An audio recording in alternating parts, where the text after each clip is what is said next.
بین الاقوامی تجارت میں نا ایک بہت بڑا سوال اکثر سامنے آتا ہے، وہ ہے اعتماد کا۔ اب آپ سوچیں، کوئی پاکستانی ٹیکسٹائل بنانے والا ہے، اسے جرمنی سے مشینری منگوانی ہے، یا جیسے باسمتی چاول کینیڈا بھیجنے ہیں، لیکن پارٹیاں ایک دوسرے کو جانتی ہی نہیں۔ تو یہ ڈر تو رہتا ہے نا کہ پیسے بھیج دیے اور مال نہیں آیا، یا مال چلا گیا اور پیسے ڈوب گئے۔ اس کا کیا حل ہے؟ بالکل، یہ ایک بنیادی مسئلہ ہے، اور اسی کا ایک بہت مؤثر حل ہے لیٹر آف کریڈٹ، جسے عام طور پر LC کہتے ہیں۔ یہ دیکھیں، صرف کوئی بینکنگ کا پیچیدہ نظام نہیں ہے، یہ اصل میں ایک بہت زبردست انتظام ہے جو خریدار یعنی امپورٹر اور بیچنے والا یعنی ایکسپورٹر دونوں کو تحفظ دیتا ہے۔ آسان لفظوں میں یہ بینک کا ایک وعدہ ہے جو پیسے نہ ملنے کے ڈر اور مال نہ پہنچنے کی فکر کے بیچ میں ایک پل بنا دیتا ہے۔ آخر کام کیسے کرتا ہے اور دونوں پارٹیوں کے فائدے کیسے محفوظ رکھتا ہے؟ اچھا، اگر ہم پہلے بیچنے والے یعنی برآمد کنندہ کے نقطہ نظر سے دیکھیں تو ان کا سب سے بڑا خوف تو یہی ہوتا ہے کہ مال بھیج دیا، اب پیسے ملیں گے یا نہیں۔ LC اس خوف کو کیسے ختم کرتا ہے؟ دیکھیں، اس کا جو سب سے بڑا فائدہ ہے وہ یہ ہے کہ ادائیگی کی ذمہ داری خریدار سے ہٹ کر خریدار کے بینک پر آ جاتی ہے۔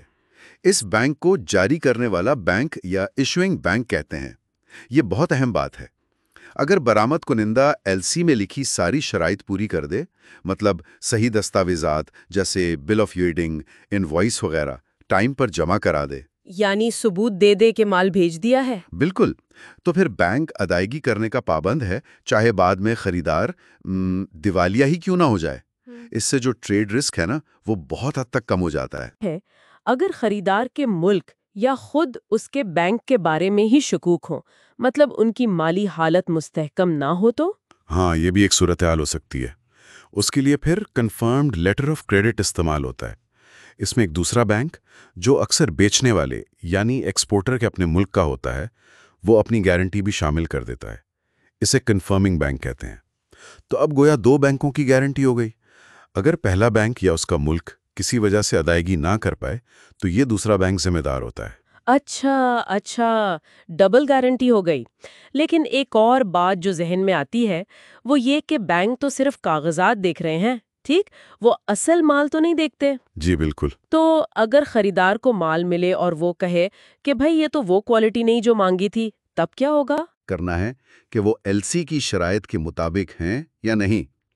اصل مال کی کوالٹی یا حالت سے بینک کا براہ راست تعلق نہیں۔ اگر دستاویزات بالکل ٹھیک ہیں تو بینک کو ادائیگی کرنی ہی کرنی ہے۔ مال کے معیار کا اگر کوئی مسئلہ ہے تو وہ خریدار اور بیچنے والے کے درمیان ایک الگ معاملہ بن جاتا ہے۔ LC کی ادائیگی اس سے متاثر نہیں ہوتی۔ ہاں، تو اس سے بیچنے والے کو کیش فلو میں بھی مدد ملتی ہوگی، ہے نا؟ جی ہاں، بالکل، کیونکہ بینک کی گارنٹی ہوتی ہے تو ایکسپورٹرز کو اکثر مال تیار کرنے یا بھیجنے سے پہلے بھی، مطلب پری شپمنٹ فائنانسنگ، بینکوں سے قرضہ لینا آسان ہو جاتا ہے۔ ٹھیک ہے، یہ تو واضح ہو گیا کہ بیچنے والے کے لیے LC کتنا مفید ہے۔ اب ذرا تصویر کا دوسرا رخ دیکھتے ہیں۔ وہ خریدار جو ہزاروں میل دور بیٹھا ہے، جو پیسے بھیج رہا ہے، اسے کیا تحفظ ملتا ہے؟ اسے کیسے یقین ہو کہ مال ملے گا بھی یا نہیں؟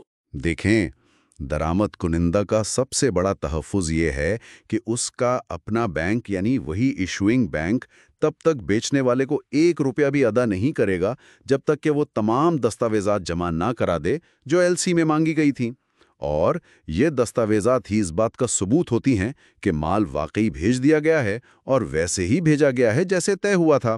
مثلاً بل آف لیڈنگ یہ بتاتا ہے کہ مال شپنگ کمپنی کے حوالے کر دیا گیا ہے۔ تو اگر مال بھیجا ہی نہیں یا کاغذات پورے نہیں تو بینک ادائیگی روک لے گا۔ اور کیا خریدار اپنی مرضی کی شرائط بھی رکھوا سکتا ہے LC میں؟ یقیناً، بلکہ LC بنواتے وقت خریدار ہی یہ ساری تفصیلات بتاتا ہے۔ وہی طے کرتا ہے کہ ادائیگی کب ہوگی، کیسے ہوگی اور کون کون سے کاغذات لازمی چاہیے۔ جیسے وہ شرط لگا سکتا ہے کہ کلین بل آف لیڈنگ چاہیے، یعنی جس پر شپنگ کمپنی نے مال میں کسی خرابی کا نوٹ نہ لگایا ہو، یا وہ کسی خاص ادارے کا سرٹیفکیٹ آف اوریجن مانگ سکتا ہے، یا پیکنگ لسٹ کی تفصیلات طلب کر سکتا ہے۔ اور کوالٹی کی بات جو ہم کر رہے تھے، اس کے لیے کیا خریدار کچھ کر سکتا ہے؟ بینک تو مال نہیں دیکھتا۔ ہاں، اس کا بھی حل ہے۔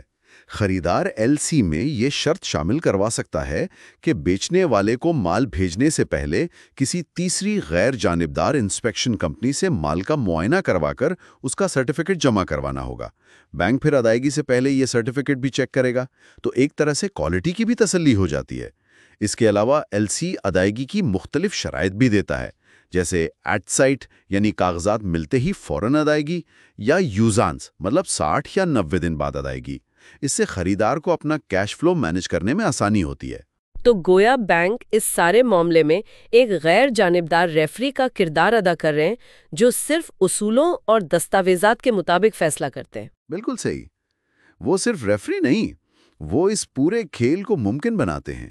وہ ایک طرح سے اعتماد فراہم کرتے ہیں جہاں اعتماد ہوتا نہیں۔ اور یہ سارا نظام یہ کوئی ایسے ہی نہیں چلتا، اس کے باقاعدہ بین الاقوامی قوانین ہیں، جنہیں UCP کہتے ہیں، uniform customs and practice for documentary credits.